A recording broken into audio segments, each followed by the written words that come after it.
Hello, good morning or afternoon, whatever time you're joining me. My name is Chrissy Foppel, and I'm the Director of Education Abroad, and I'm going to be talking to you today about education abroad and study abroad programming offered through App State. So I work for the Office of International Education and Development, or OIED. So if you hear me referencing OIED, that's the office that I work for. Um, Very quickly, just to give you an overview of my office. So we are made up of three different units. One unit, of course, is the Education Abroad unit that I'm with. We also have the ISSSO unit, or International Student and Scholar Services and Outreach. This unit works with all of our incoming international students. So we have students who join app who are degree seekers, so they might come to campus for 4 years to complete their degree. We also bring in international exchange students, and those students are with us for a semester or a full academic year, and they themselves are studying abroad from their home countries. They're just coming here to Boone to study abroad. And we have our APPLES Institute, or the English Language Studies Institute, and this is a program that provides English language instruction for our international students. And then, of course, Education Abroad, and we are the unit that sends students abroad to study, intern, research, and do a number of things while they're abroad. All right, so I just wanted to brag a little bit about our office. We have received a number of accolades that I'm really proud to share. So a national survey assessment tool called the Open Doors Report that comes out every year has named us number 4 in the nation among master's degree granting institutions for the total number of students that we send abroad each year. And I'll be sharing those numbers with you in just a minute. We're also ranked number 4 for the total number of students who participate in our short-term programs. Most of those are our faculty-led programs, and I'll talk about what that means too in just a moment. We've also been ranked number 1 producer of Fulbright scholars and students, again, amongst master's degree granting institutions. And that's one that I'm particularly proud of, because that is a representation of not just our students, but our faculty and staff, and how the whole school is really devoted to internationalizing our campus. And then finally, our office is affiliated with a number of professional organizations that I think reflect our values. One of them is NAFSA, Association of International Educators. It's the oldest professional organization in the field of education abroad, or international education. We're also part of the Forum on Education Abroad, Diversity Abroad, Institute for International Education, and then Generation Study Abroad, which seeks to increase not just the number of students who go abroad each year, but to have a diverse representation of students that go abroad each year. All right, so I wanted to talk to you for just a minute about what we see as the benefits of studying abroad. Of course, everybody in the office is a big believer of going abroad and having some sort of international experience, probably most likely because they themselves had some sort of really transformative international experience themselves and now want to kind of pay it forward. But we have some stuff to back up that claim about why it's so beneficial. So, one reason is that we believe that this is an opportunity for students to invest in themselves. So there was one study among App State students that saw that 90% of study abroad alumni who went on to apply for graduate or professional schools, 90% of them got into their first or second choice. There was another study that was done at another school in the Southeast region that saw that study abroad alumni who decided to go into the workforce right after graduation, as opposed to pursuing graduate school, made on average $5,000 more in their annual salary than students who had not studied abroad. We also hear from our employers through our Career Development Center that employers really like to see some sort of an international experience, whether it's an internship or taking academic courses abroad, and then really hearing from those students or those prospective employees about what they learned from that, what sort of skills they gained from that. So again, an investment in the student's future. We also really believe that it's important to get some sort of an international or comparative perspective on a student's major or discipline. So regardless of your major, regardless of what your career path is going to be, it's really going to be expected of students that they do have some sort of comparative or international perspective, because they're going to be working with diverse clientele. They might even be working overseas or with overseas partners. And so to have that international perspective is just so important. We hear time and again from students who go abroad that they made lifelong friends, which I guess you can't really tell yet if they're just like a semester out, if they're really going to be lifelong friends. But suffice it to say that students do make really deep connections with people from other countries. And that's not just great, from a social vantage point and a personal vantage point, but also to develop that professional network that those students can then go on to rely on as they move on into their professional careers. And then I would be remiss if I didn't mention something that I really believe in, which is that studying abroad and connecting with people from other countries does have the ability to change the world and make the world a better place. And really, those were some of the original intentions behind developing study abroad programs decades and decades ago, was that if we go abroad and we connect young people from the US with young people from other countries, they're going to work together to solve some of our major world problems. And I still believe that that is true. So some reasons why we are big believers in sending students abroad each year. All right, so I'm going to share some statistics with you, and I'm going to be pulling some numbers from the academic year 2018-2019.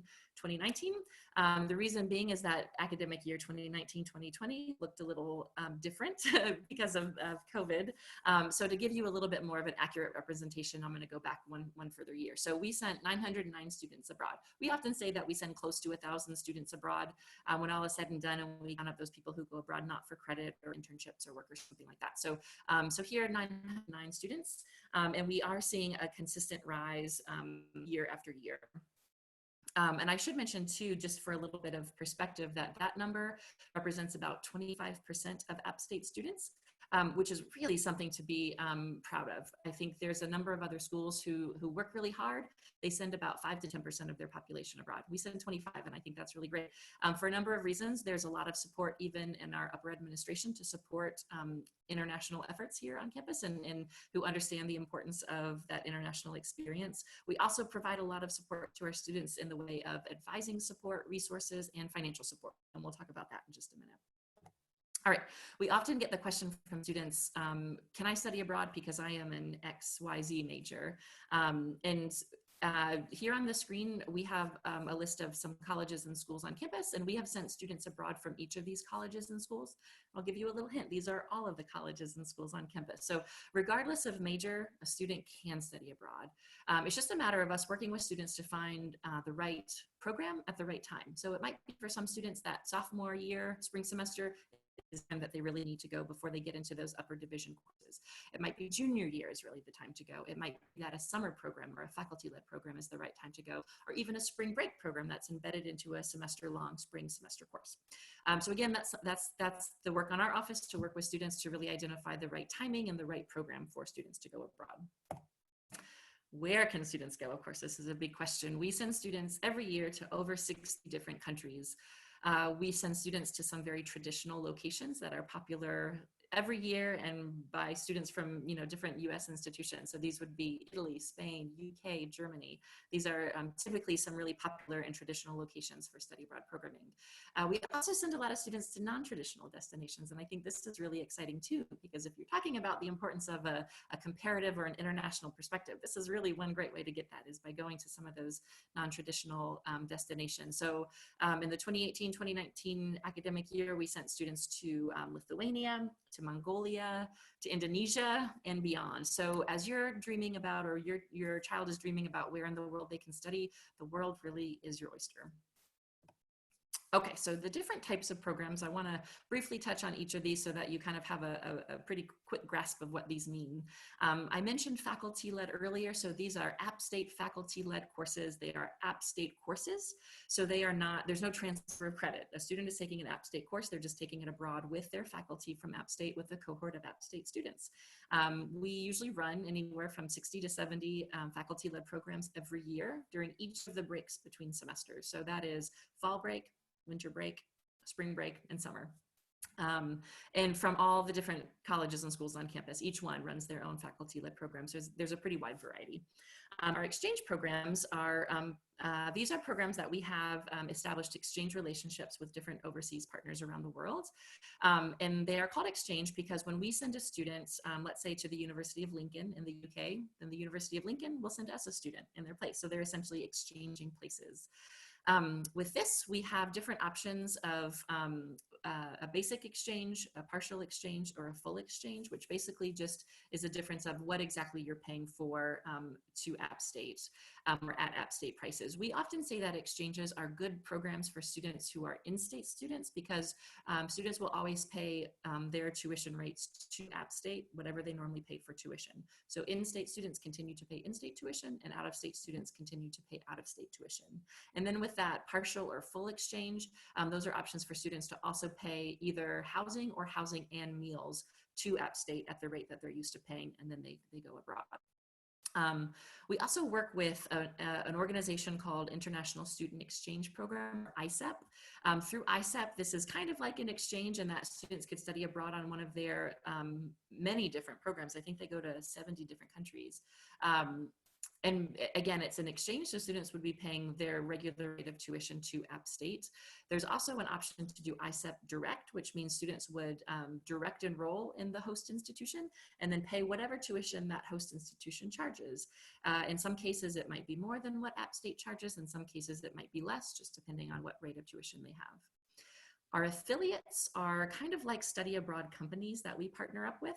We probably work with close to 10 different affiliate programs. Each of the affiliate programs works with 20 different destinations around the world. So one of the exciting things about our affiliate programming is that it really opens up the world to our students. Let's say that we wanted to send a student to Senegal in West Africa.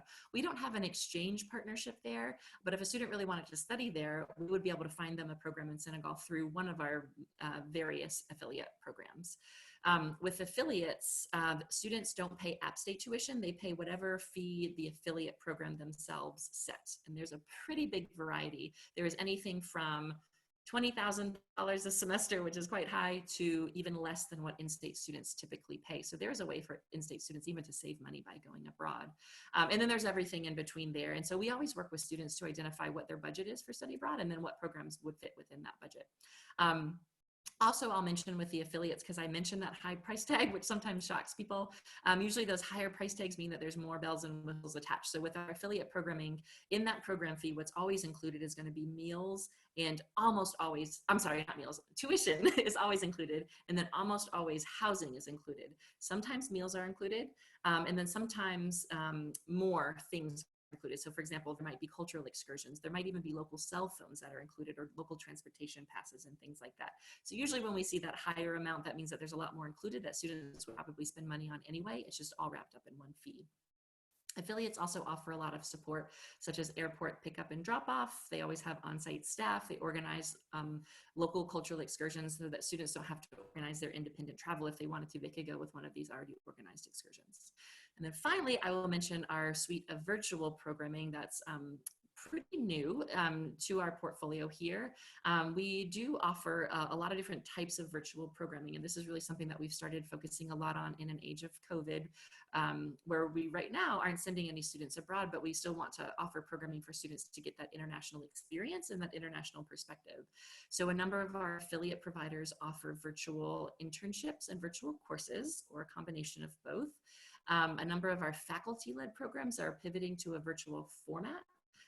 So for example, this past summer, we had one program out of the Walker College Business that always travels to India every summer.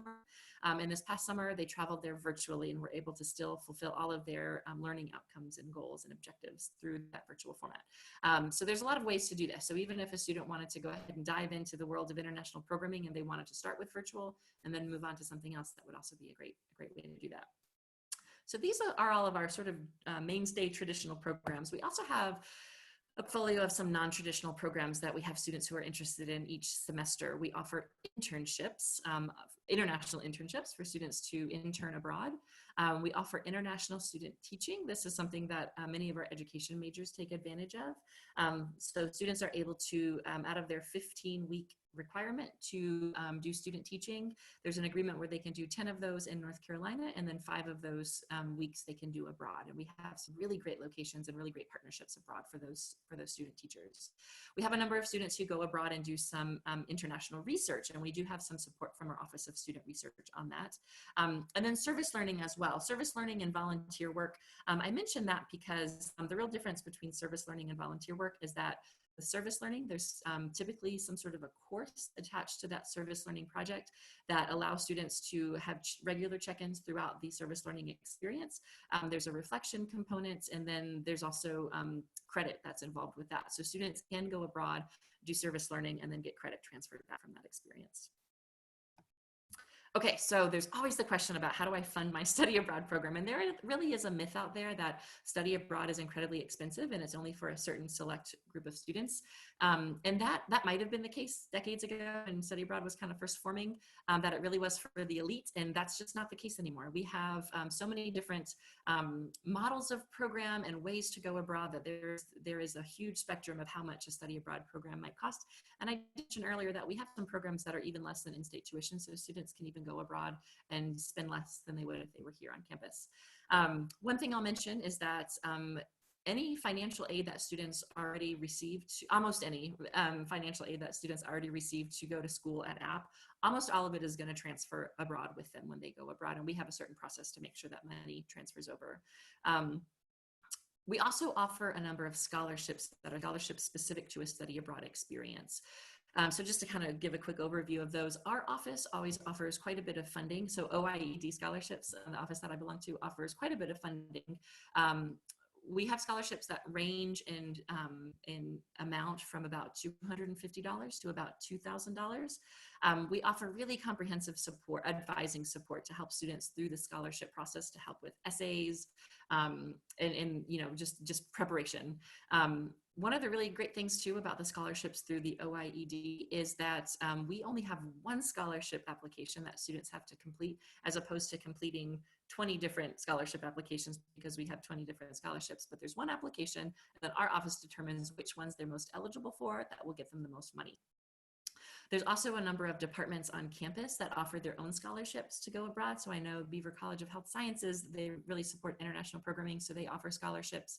Walker College of Business, those are just a few to mention, but we always encourage students to talk with their faculty and their academic advisors to determine what departmental scholarships there might be available to them.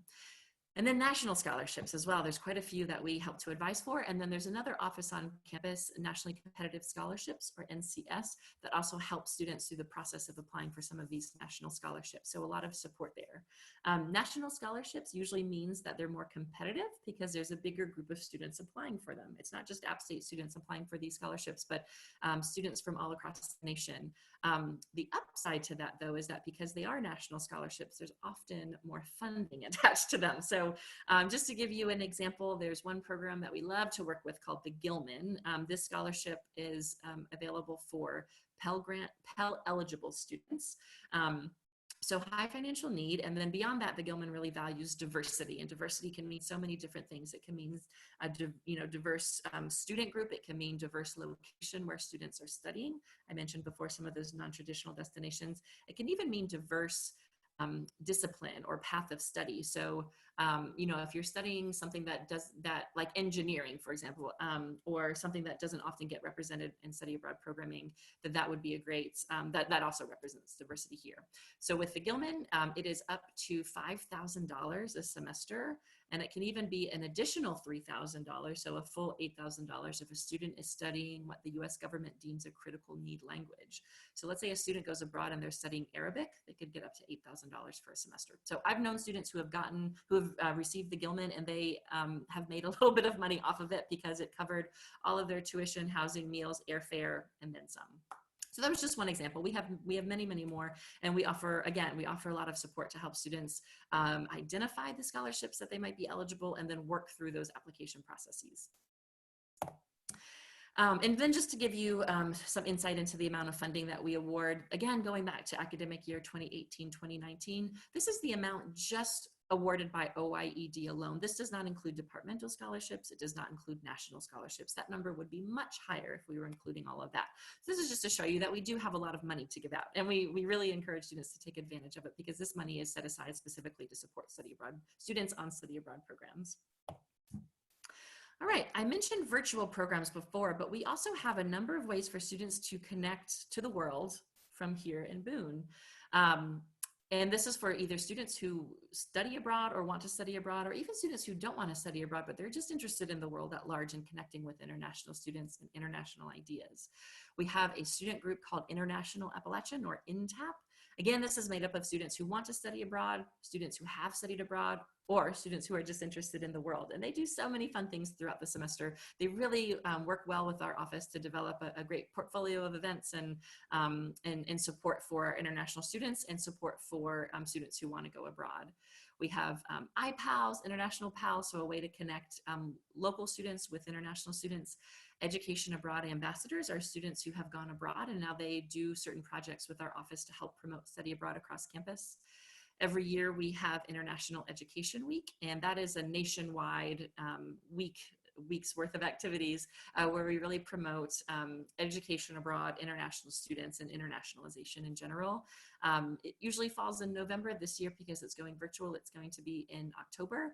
But again, it's a week-long series of events that really focus on bringing the world back here to App. And then also in the fall, each year we have the Global Symposium, and this is kind of like a conference where we encourage our students, our faculty, and our staff who are somehow involved in international events at some level to submit proposals and ultimately present on their international activities. So this might be students' research that they've conducted abroad or faculty research abroad.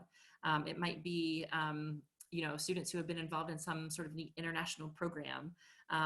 There's various ways to get involved with the Global Symposium, and either as a presenter or as just a participant to learn about all the really interesting global things that are happening right here in Boone. So thank you so much for listening into my presentation. Again, my name is Chrissy Foppel. We are more than happy to work with you even before our students come to campus. We always welcome an email, a phone call. You're even welcome to join our virtual drop-in hours. If you're not on campus yet, that's okay, because this semester we're offering virtual drop-in hours every Wednesday from 2 to 4. And if you have questions and want to join us there, the link to that Zoom meeting is on our website, and you're more than welcome to hop on in and ask us any questions you might have. All right, thank you.